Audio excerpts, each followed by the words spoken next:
在野的那个财划法的版本，只是让中央政府少多少钱，你知道吗？2700亿而已啊，少2700亿，我们很多经费不能出啊，我们没办法做事情啊，这是事实吗？当然不是，少了2700亿，你还有3兆，你永远不讲这个，我告诉你，蓝白不可能陪你玩这种，不要说民众党。国民党每一个都是辛辛苦苦选上的，罢免不成，逼我们在野倒戈，给你们机会再上下其手啊！我们没有那么笨。在民主国家里面，任何号称自己是所谓的至高无上的英雄、统治者、独裁者，甚至什么宪法捍卫者的这些人，你都绝对不要相信他，因为我们是民主国家，我们要相信的是法治。不是人治，我们要相信制度。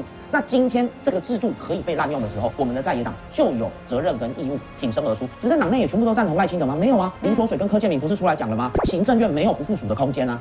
所以不附属这件事，我怎么想都觉得这是荒天下之大谬。民主是个动态的过程，它是可能一步一步的被侵蚀。